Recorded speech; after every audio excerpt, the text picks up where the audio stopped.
Hello students, आज का topic है हमारा trends in chemical properties of group 15 elements. देखिए, इस टॉपिक में सबसे पहले हमें ये डिस्कस करना है कि जो ग्रुप 15 के एलिमेंट्स होते हैं वो हाइड्रोजन के साथ रिएक्शन करके किस तरह का हाइड्राइड्स बनाते हैं। पहले तो ये देखना है कि किस टाइप का हाइड्राइड्स बनाते हैं, फिर उसके बाद जो ग्रुप 15 के एलिमेंट्स के हाइड्राइड्स हैं उनकी इन सारी प्रॉपर्टीज के ट्रेंड्स को समझना है। यानी कि ये देखना है कि इनमें से कौन सी ऐसी प्रॉपर्टीज है जो कि टॉप से बॉटम आने पर घटती है और कौन सी ऐसी प्रॉपर्टीज है जो कि टॉप से बॉटम आने पर बढ़ती है विथ रीजन। ये सारी चीजें डिस्कस करनी है।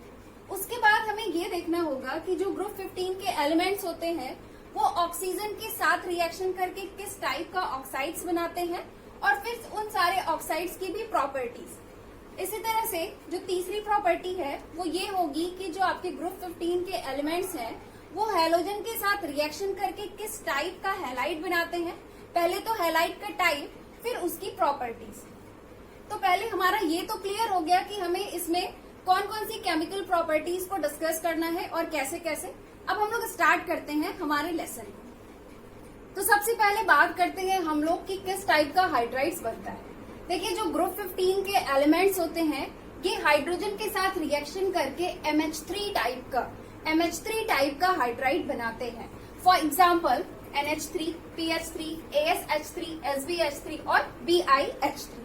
अब सवाल ये है कि ये MH3 टाइप का ही हाइड्राइड क्यों बनाता है ना। तो इसका देखिए रीजन यहाँ से हमें मिल जाएगा।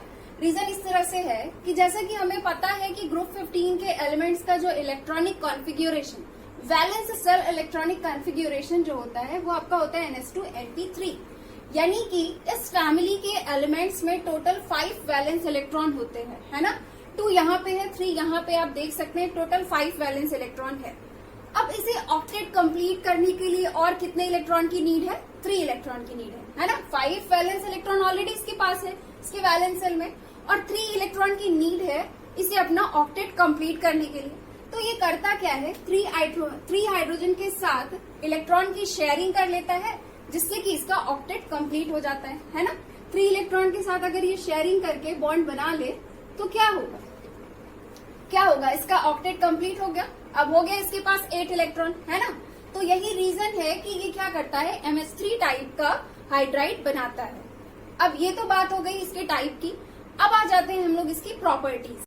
फर्स्ट प्रॉपर्टी है थर्मल स्टेबिलिटी। देखिए, अगर हम लोग ग्रुप 15 के एलिमेंट्स के थर्मल स्टेबिलिटी की बात करें तो हम ये देखते हैं कि जैसे जैसे हम लोग टॉप से बॉटम की तरफ आते हैं वैसे वैसे थर्मल स्टेबिलिटी जो है वो डिक्रीज होती जाती है। अब सवाल ये है कि ऐसा क्यों होता है, क्यों डिक्रीज होती है ना। तो इसका आंसर मैं आपको बताती हूँ। होता क्या है कि जैसे जैसे हम लोग टॉप से बॉटम की तरफ आते हैं वैसे वैसे ये जो MH के बीच का जो बॉन्ड लेंथ है वो बॉन्ड लेंथ जो है वो इंक्रीज होता जाता है। तो अब आप पूछेंगे कि बॉन्ड लेंथ क्यों इंक्रीज होता जाता है। तो होता ये है कि जैसे जैसे हम लोग टॉप से बॉटम की तरफ आते हैं वैसे वैसे हमें पता है कि इसका साइज जो है वो इंक्रीज होता जाता है ना। इसके एटम्स का साइज जो है वो इंक्रीज होता जाता है। तो जब जैसे जैसे एटम का साइज इंक्रीज होता है वैसे वैसे क्या होता है कि ये जो M और H के बीच का जो बॉन्ड होता है उसका बॉन्ड लेंथ भी इंक्रीज होता जाता है। ठीक है, जैसे जैसे एटम का साइज बढ़ता है वैसे वैसे बॉन्ड लेंथ भी बढ़ता जाता है। तो अब हम लोग टॉप से बॉटम की तरफ आते जाते हैं तो बॉन्ड लेंथ इंक्रीज होता जाता है। इतनी बात क्लियर। अब आगे समझिए, होता क्या है कि ये जो MH के बीच, मतलब ये जो M और H के बीच ये जो कोवैलेंट बॉन्ड होता है, जब बॉन्ड शॉर्ट होता है तो वो ज्यादा स्ट्रांग होता है, वो ज्यादा मजबूत होता है, इसकी स्ट्रेंथ जो होती है वो ज्यादा होती है।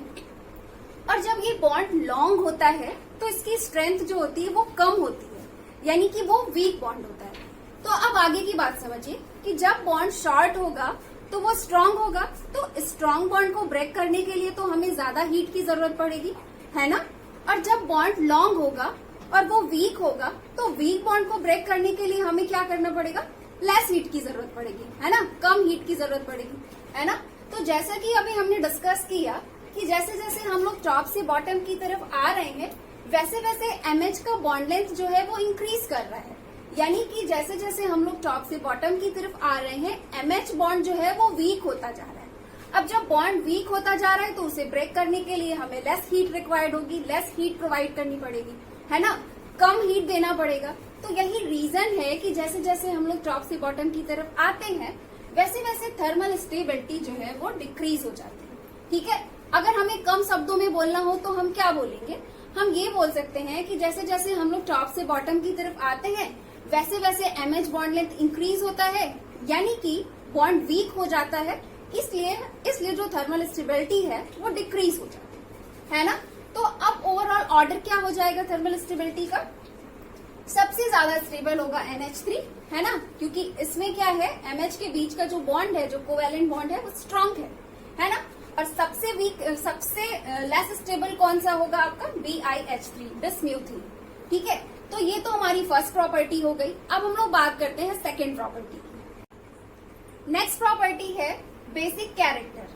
तो अगर हम लोग ग्रुप 15 के एलिमेंट्स के हाइड्राइड्स की बेसिक कैरेक्टर के बारे में बात करें तो वो ये है कि जैसे जैसे हम लोग टॉप से बॉटम की तरफ आते हैं वैसे वैसे इसका जो बेसिक कैरेक्टर है वो घटता जाता है।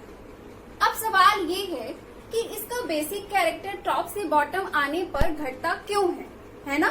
तो अब इसके रीजन को समझने के लिए पहले हमें ये समझना पड़ेगा कि ये जो हाइड्राइड्स हैं वो बेस की तरह बिहेव क्यों करते हैं, उनके बेस की तरह बिहेव करने का रीजन क्या है, पहले ये समझना पड़ेगा, उसके बाद ही हम लोग इस ट्रेंड को समझ पाएंगे। तो पहले ये समझते हैं। देखिए होता क्या है, इनके स्ट्रक्चर को देखिए। ये जो आपके ग्रुप 15 के एलिमेंट्स के हाइड्राइड्स हैं, इनके पास क्या था, मैंने आपको बताया था 5 इलेक्ट्रॉन्स होते हैं वैलेंस शेल में, जिसमें से ये 3 इलेक्ट्रॉन शेयर करके बॉन्ड बना लेता है ना। तो जो एक लोन पेयर ऑफ इलेक्ट्रॉन बचा होता है NH2 वाला, वो लोन पेयर इलेक्ट्रॉन यहाँ पे है, ये इसका लोन पेयर ऑफ इलेक्ट्रॉन। तो ये जो लोन पेयर ऑफ इलेक्ट्रॉन है, इस लोन पेयर ऑफ इलेक्ट्रॉन को इस फैमिली के एलिमेंट्स में के हाइड्राइड्स में देने की क्षमता होती है। मतलब अगर क्या हो कि यहाँ पर अगर कोई लुईस एसिड आ जाए तो इसके पास ये टेंडेंसी है कि ये अपना ये लोन पेयर ऑफ इलेक्ट्रॉन इसे डोनेट कर सकता है। तो इनमें ये जो लोन पेयर ऑफ इलेक्ट्रॉन को डोनेट करने की टेंडेंसी है, उसी की वजह से ये बिहेव करता है लुईस बेस की तरह। ठीक है, तो इनके बेस की तरह बिहेव करने का रीजन क्या है, लोन पेयर ऑफ इलेक्ट्रॉन को डोनेट करने की क्षमता, है ना। इतनी बात क्लियर। अब आगे की बात समझिए। अब देखिए होता ये है कि जैसे नाइट्रोजन है, नाइट्रोजन का साइज क्या है, छोटा है। इसका साइज जो है, इसके जो सेंट्रल एटम का साइज है, मतलब नाइट्रोजन की अगर हम लोग बात करें, NH3 की अगर हम बात करें तो इसका सेंट्रल एटम क्या है, नाइट्रोजन है। तो अगर हम लोग नाइट्रोजन के बारे में बात करें तो नाइट्रोजन का साइज क्या है, छोटा है ना। तो नाइट्रोजन का साइज छोटा है, तो इसके साइज के छोटे होने की वजह से ये जो लोन पेयर ऑफ इलेक्ट्रॉन का डिस्ट्रीब्यूशन होता है वो एक स्मॉलर एरिया में होता है ना, स्मॉलर एरिया में होता है। लेकिन वहीं अगर हम बिस्मथ की बात करें तो बिस्मथ क्या है, इसका साइज जो है वो बड़ा है ना, इसका साइज बड़ा है। अब जब इसका साइज बड़ा है तो इसका जो ये लोन पेयर ऑफ इलेक्ट्रॉन है, इसका डिस्ट्रीब्यूशन क्या होगा, एक बिगर एरिया में होगा, है ना। यहाँ पे क्या होगा, बिगर एरिया में होगा, और यहाँ पे क्या होगा, साइज छोटा होने की वजह से इस लोन पेयर ऑफ इलेक्ट्रॉन को जो डोनेशन डिस्ट्रीब्यूशन है वो एक स्मॉलर एरिया में होगा। इतनी बात क्लियर है ना। तो अभी हमने क्या डिस्कस किया, अभी हमने ये डिस्कस किया कि ये अपने लोन पेयर ऑफ इलेक्ट्रॉन को डोनेट करने की टेंडेंसी रखता है, जिसकी वजह से ये बेस की तरह बिहेव करता है ना। तो अब सोचिए कि अगर यहाँ पर क्या है, इलेक्ट्रॉन डेंसिटी एक स्मॉलर एरिया में है, इलेक्ट्रॉन का डिस्ट्रीब्यूशन एक स्मॉलर एरिया में है, जिसकी वजह से यहाँ पे लोन पेयर ऑफ इलेक्ट्रॉन की डेंसिटी क्या है, ज्यादा है। यहाँ पे क्या है, यहाँ साइज के बड़े होने की वजह से, इलेक्ट्रॉन के डिस्ट्रीब्यूशन का एक बिगर एरिया में होने की वजह से इसमें लोन पेयर ऑफ इलेक्ट्रॉन का जो डिस्ट्रीब्यूशन है, जो डेंसिटी है वो कम है ना। यहाँ पे इलेक्ट्रॉन डेंसिटी ज्यादा है और यहाँ पे इलेक्ट्रॉन डेंसिटी कम है। यहाँ पे इलेक्ट्रॉन डेंसिटी ज्यादा है तो इसमें इलेक्ट्रॉन को, लोन पेयर ऑफ इलेक्ट्रॉन को डोनेट करने की टेंडेंसी ज्यादा है, और इसमें लोन पेयर ऑफ इलेक्ट्रॉन को डोनेट करने की टेंडेंसी कम है। ओके, तो यही रीजन है कि जो NH3 है, NH3 जो है इसका बेसिक कैरेक्टर सबसे ज्यादा है, यानी कि इसकी बेसिक स्ट्रेंथ सबसे ज्यादा है, और जो ये BiH3 है यानी कि बिस्म्यूथिन है, इसका जो बेसिक कैरेक्टर है वो सबसे कम है, यानी कि इसका जो बेसिक स्ट्रेंथ है वो सबसे कम है। ओके, तो अगर आपको इसे कम कम शब्दों में एक्सप्लेन करना हो तो आप कैसे एक्सप्लेन करोगे? आप ये बोलना कि जैसे जैसे हम लोग टॉप से बॉटम की तरफ आते हैं वैसे वैसे क्या होता है कि सेंट्रल एटम का साइज जो है वो इंक्रीज करता जाता है। सेंट्रल एटम का साइज जो है वो इंक्रीज करता जाता है, जिसकी वजह से लोन पेयर ऑफ इलेक्ट्रॉन की डेंसिटी जो है वो डिक्रीज करती जाती है, बिकॉज इलेक्ट्रॉन का डिस्ट्रीब्यूशन एक बिगर एरिया में हो जाता है। अब जब इलेक्ट्रॉन की डेंसिटी डिक्रीज करती जाती है, इस वजह से इनमें इलेक्ट्रॉन को डोनेट करने की टेंडेंसी भी डिक्रीज करती जाती है। यही रीजन है कि इसकी बेसिसिटी जो है वो टॉप से बॉटम आने पर डिक्रीज होती जाती है ना। क्लियर? चलिए, बेसिक कैरेक्टर तो क्लियर हो गया है। अब हम बात करते हैं नेक्स्ट प्रॉपर्टी की। नेक्स्ट प्रॉपर्टी क्या है? Reducing character. तो रिड्यूसिंग कैरेक्टर के बारे में मैं आपको बताना चाहती हूँ कि ये जो ग्रुप 15 के एलिमेंट्स के हाइड्राइड्स होते हैं, इनका जो रिड्यूसिंग कैरेक्टर होता है वो टॉप से बॉटम आने पर बढ़ता है। आप यहाँ पे ऑर्डर देख सकते हैं, क्या हो रहा है? इंक्रीज कर रहा है। बिस्म्यूथीन का सबसे ज्यादा है, अमोनिया का सबसे कम है। ओके, तो ये बढ़ रहा है, इतना क्लियर। अब सवाल ये है कि ये बढ़ क्यों रहा है ना? इसका रीजन क्या है? तो इसके रीजन को समझने के लिए पहले हमें ये समझना पड़ेगा कि ये जो इस फैमिली के हाइड्राइड्स होते हैं उनमें रिड्यूसिंग कैरेक्टर शो करने की, रिड्यूसिंग कैरेक्टर को शो करने का रीजन क्या है? ये रिड्यूसिंग कैरेक्टर शो करता कैसे? तो इस चीज को समझिएगा। देखिए, होता क्या है, आपको इसका स्ट्रक्चर पता ही है ना, MH3।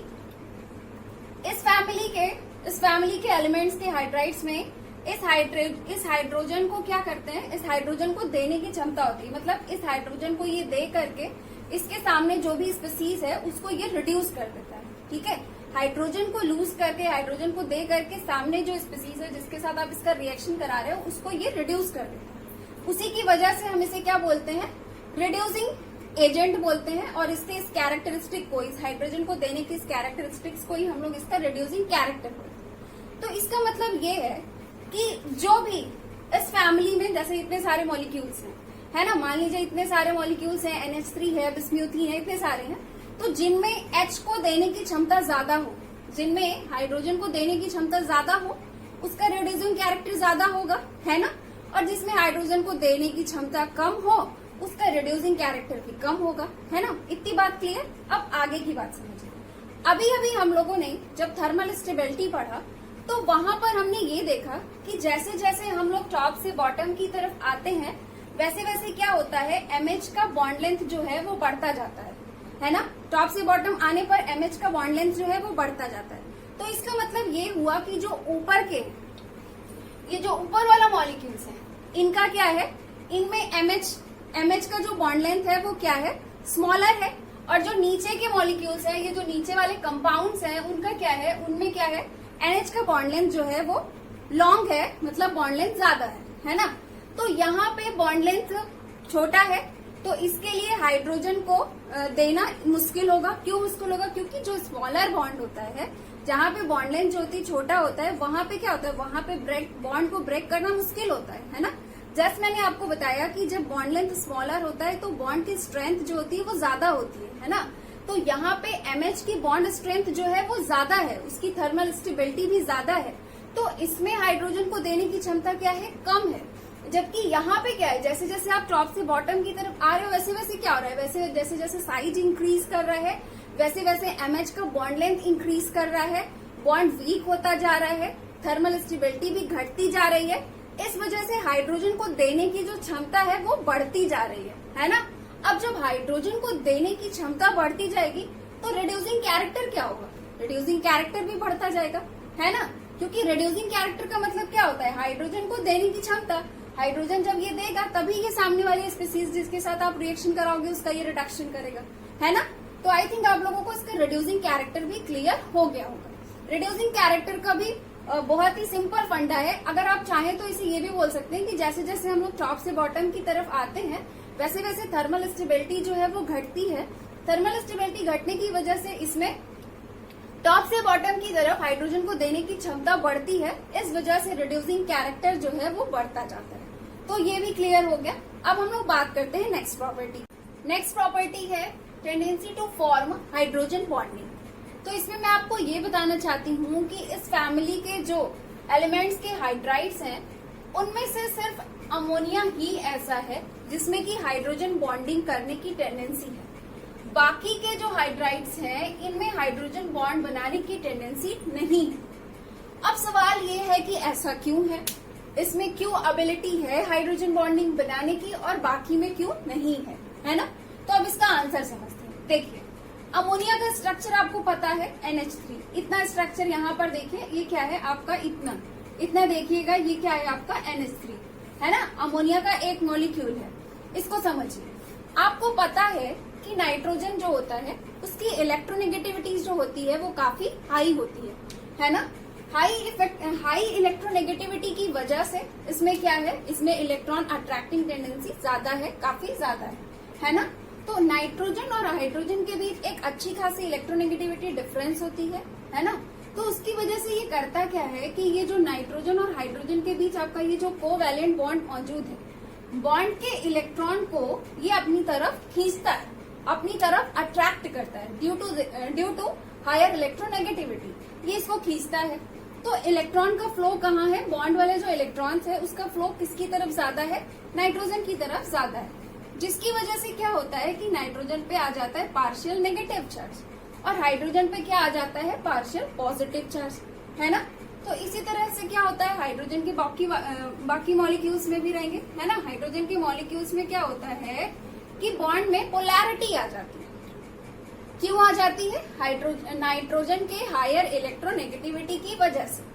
अब जब बॉन्ड में पोलैरिटी आ जाती है तो होता क्या है, होता ये है कि ये जो नाइट्रोजन पर नेगेटिव चार्ज है, अब इसका जो सेकंड मॉलिक्यूल है वहां पे क्या है, हाइड्रोजन पे पॉजिटिव चार्ज है। तो ये नेगेटिव ये पॉजिटिव एक दूसरे में क्या होगा, अट्रैक्शन होगा, है ना। इसी अट्रैक्शन को हम लोग बोलते हैं हाइड्रोजन बॉन्डिंग। तो इसी अट्रैक्शन की वजह से यहाँ पे क्या बन जाता है, हाइड्रोजन इस पड़ोस वाले अपने नेक्स्ट वाले मॉलिक्यूल के, अमोनिया मॉलिक्यूल के नाइट्रोजन की तरफ अट्रैक्ट होता है ना। इससे क्या होता है, बन जाती है हाइड्रोजन बॉन्डिंग। अब देखिए यहाँ पे ये वाला जो नाइट्रोजन है इस हाइड्रोजन को अट्रैक्ट कर रहा है, इस तरह से सेकेंड वाले मॉलिक्यूल का नाइट्रोजन जो है वो इसके थर्ड वाले मॉलिक्यूल के हाइड्रोजन को अपनी तरफ अट्रैक्ट कर रहे हैं ना। तो हाइड्रोजन के थ्रू अमोनिया के मॉलिक्यूल्स के बीच क्या हो रहा है, ये डैश डैश करके हाइड्रोजन बॉन्ड्स बन गए। ओके, तो इसमें क्या है, इसमें अभी मैंने आपको बताया कि अमोनिया में हाइड्रोजन बॉन्ड को बनाने की एबिलिटी है और बाकी में नहीं है। ऐसा अमोनिया में इसलिए है क्योंकि यहाँ पे नाइट्रोजन की इलेक्ट्रोनेगेटिविटी काफी हाई होती है, जिसकी वजह से बॉन्ड में पोलैरिटी आ जाती है और इसी पोलैरिटी की वजह से यह हाइड्रोजन बॉन्डिंग बना लेता है। लेकिन इस फैमिली के जो बाकी के एलिमेंट्स के हाइड्राइड्स हैं वो हाइड्रोजन बॉन्डिंग नहीं बना पाते हैं। उसका रीजन ये है कि उनकी इलेक्ट्रोनेगेटिविटी बहुत कम होती है। जैसे जैसे हम लोग टॉप से बॉटम की तरफ आते हैं वैसे वैसे इलेक्ट्रोनेगेटिविटी घटती जाती है। इलेक्ट्रोनेगेटिविटी के घटने की वजह से बॉन्ड पोलैरिटी भी घटती है। अब जब बॉन्ड में पोलैरिटी नहीं होगी तो क्या होगा, हाइड्रोजन बॉन्डिंग नहीं हो पाएगी। ओके, तो अमोनिया क्या है, हाइड्रोजन बॉन्ड बनाता है, बाकी के नहीं बना पाते। इतनी बात क्लियर। अब देखिए आगे की बात कि जो अमोनिया है ये खुद के मॉलिक्यूल के साथ तो हाइड्रोजन बॉन्डिंग बनाता ही है, इसमें वाटर के मॉलिक्यूल के साथ भी हाइड्रोजन बॉन्डिंग बनाने की टेंडेंसी है। वो देखते हैं कैसे। देखिए इसमें बॉन्ड में पोलैरिटी कैसे है, अमोनिया के मॉलिक्यूल में ये आपको पता है NH3 में, है ना। वाटर का समझिए, वाटर में देखिए ये आपका क्या है, H2O है ना। देखिए ये आपका H2 है। वाटर की बात करते हैं, इसमें अगर हम लोग बात करें ऑक्सीजन की तो आपको पता है कि ऑक्सीजन क्या होता है, काफी इलेक्ट्रोनेगेटिव एटम है ना। इसकी भी इलेक्ट्रोनेगेटिविटी काफी हाई होती है, इसकी तो नाइट्रोजन से भी ज्यादा है ना। तो इसकी भी इलेक्ट्रोनेगेटिविटी हाई है। इसमें भी क्या होगा, यहाँ पे भी बॉन्ड में पोलैरिटी आ जाएगी, इस पर नेगेटिव इस पर पॉजिटिव, है ना। तो होगा क्या, होगा यही कि ये जो नाइट्रोजन पर नेगेटिव चार्ज है, यहाँ हाइड्रोजन पर पॉजिटिव चार्ज है, ये इसको अट्रैक्ट करके हाइड्रोजन बॉन्ड बना लेगा। इसी तरह से ये वाटर के मॉलिक्यूल्स, अब ये वाटर का मॉलिक्यूल है, यहाँ पे ऑक्सीजन पर नेगेटिव चार्ज है, अब बगल में क्या है, अमोनिया का मॉलिक्यूल है, यहाँ पे हाइड्रोजन पर पॉजिटिव चार्ज है, ये इसको अट्रैक्ट करके हाइड्रोजन बॉन्ड बना लेगा। इसी तरह से आगे के जो मॉलिक्यूल्स है वो जुड़ते जाएंगे, हाइड्रोजन बॉन्ड बनता जाएगा, है ना। तो ये आपका क्लियर हुआ कि ये कैसे हाइड्रोजन बॉन्ड बनाता है अमोनिया, खुद के मॉलिक्यूल के साथ भी और वाटर के साथ। इतना क्लियर हो गया। अब मैं आपको यहाँ से इस टॉपिक से रिलेटेड एक क्वेश्चन बताती हूँ। क्वेश्चन ये पूछा जाता है कि क्या कारण है कि जो इस फैमिली के जो बाकी के हाइड्राइड्स हैं, जब हम उनको वाटर के साथ मिक्स करते हैं तो वो इनसॉल्युबल रहता है। जबकि अमोनिया को अगर हम वाटर में मिक्स करें तो वो उसमें सॉल्युबल हो जाता है। इसका रीजन क्या है? तो इसका रीजन ये है कि चूंकि अमोनिया वाटर के साथ क्या करता है, वाटर के मॉलिक्यूल के साथ अमोनिया का मॉलिक्यूल हाइड्रोजन बॉन्ड बना लेता है। इसी वजह से क्या होता है, अमोनिया और वाटर आपस में एक दूसरे से आसानी से घुल मिल जाते हैं, है ना। अमोनिया जो है वो वाटर में इजिली डिसॉल्व हो जाता है। लेकिन बाकी के कंपाउंड के साथ क्या है, बाकी के साथ ये है कि उनमें तो हाइड्रोजन बॉन्ड बनाने की टेंडेंसी नहीं है, इस वजह से वो वाटर के अंदर इनसॉल्युबल रहते हैं। ओके, तो हमारा ये वाली प्रॉपर्टी भी क्लियर हो गई है। अब हम लोग बात करते हैं नेक्स्ट प्रॉपर्टी की। नेक्स्ट प्रॉपर्टी है melting point and boiling point. तो पहले बात करते हैं हम लोग मेल्टिंग पॉइंट की।